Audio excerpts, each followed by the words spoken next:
Hi, welcome to Wind Down Wednesday. I'm Kimberly Zeidner, and I'm joined today by a very special guest. This is my very dear friend and also an agent, Hilary Hall. And today we want to talk to you about something that might be a little taboo. And it's the fact that a lot of you know that this market has just been crazy. Everything's going for over ask, multiple offers. But there's a trickle down effect of that. And there's a lot of emotions that we're seeing that we generally weren't seeing before. There's a lot of behavior that is kind of irrational sometimes.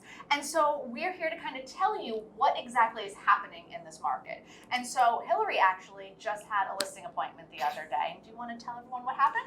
Yeah, absolutely. So just went on a listing appointment, of course, came prepared, really having my finger on a pulse of, what the local area was asking for in terms of, comparables. And, this particular individual did what I think most people should do, right? And that is understand and research their greatest, asset, Yep. right? And that is their home. And so, came to me with obviously some information, comparables, things of that sort. And it became very clear to me in the beginning that, what they were looking for and what I could offer were two very different things.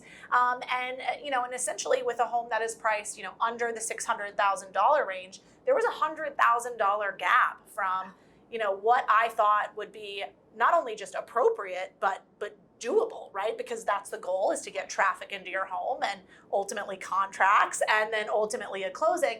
And, starting off with a price of $100,000 over is just not going to work. And just to put things in perspective for everyone, what we're seeing is happening at all price ranges. Yeah. I mean, in 200,000s up to the millions. So this isn't price specific, but generally speaking, we're talking about like a $300,000 to $600,000 house. So $100,000 over It's is a huge percentage. astronomical. And what are you doing? Exactly what you said. You're now reducing the foot traffic. You're reducing your pool of buyers because while you might have this very great house, they're not going to see that added value. Whereas if you priced it correctly or maybe even a little under, you're going to get a bidding war in this market for sure, regardless. Very easily, right? And I think we're seeing a lot of sellers specifically who keep hearing that, it's a great market and it's a seller's market, multiple buyers and all of these things. But even a $25,000 increase over what it would have been, a year ago is substantial, right? A $50,000 increase over what it would have been, 12 to 18 months ago is massive, but $100,000 is unreasonable, right? And so trying to have those conversations, with people, especially when, again, it comes to your home, it is an emotional, it is an emotional thing, and it's challenging to have those conversations specifically 100%. with, sellers in today's market. And so let's talk about buyers a little bit. So now we have these sellers who have their feelings about what their home is worth, and you have buyers who are losing out multiple times making offers on homes, and now they're getting frustrated. And whereas in a seller's market, obviously, the buyer doesn't have as much control because there's not enough inventory, so the seller knows what they have is special.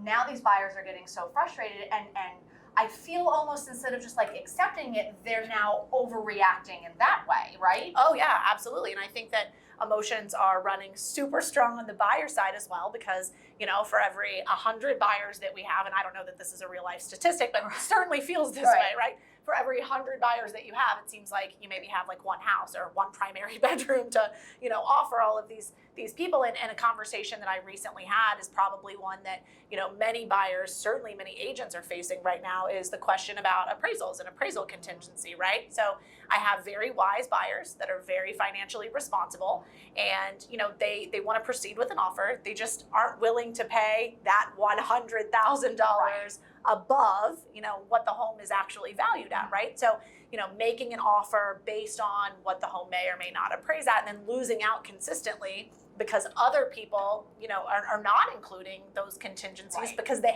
have to move. They need a home.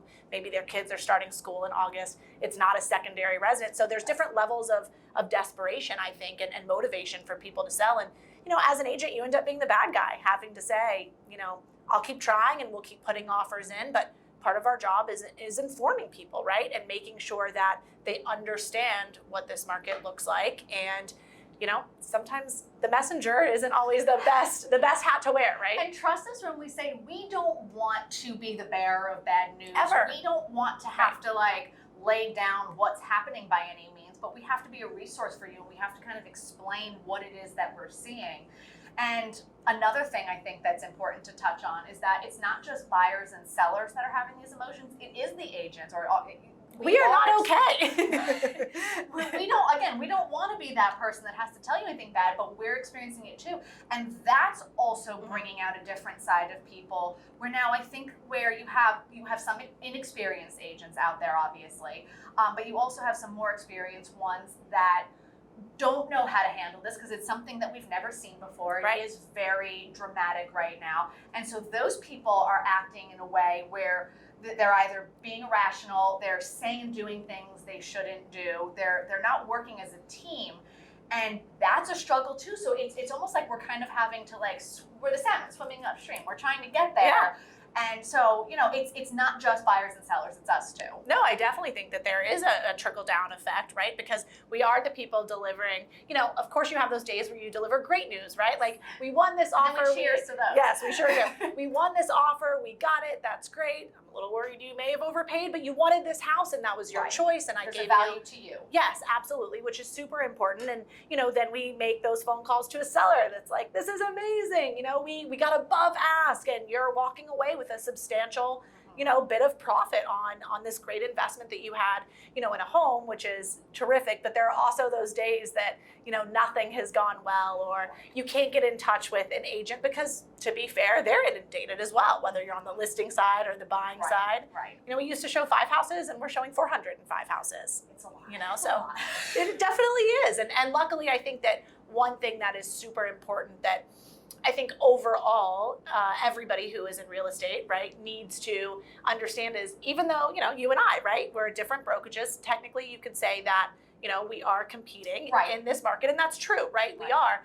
But also I think that, building a network of support system that truly understands, what these days feel like and being able to talk through situations with, you or other agents that are, going through the same grind that I am on a daily basis is huge. We've done our best thinking over wine and solution finding for facts. And for any agents watching this right now, it's so important to have your circle and making sure you're surrounding yourself with good people. And like Hilary said, we are different brokerages, but we're always here to lift each other up and lift any of you up if you ever need it. And we come with wine.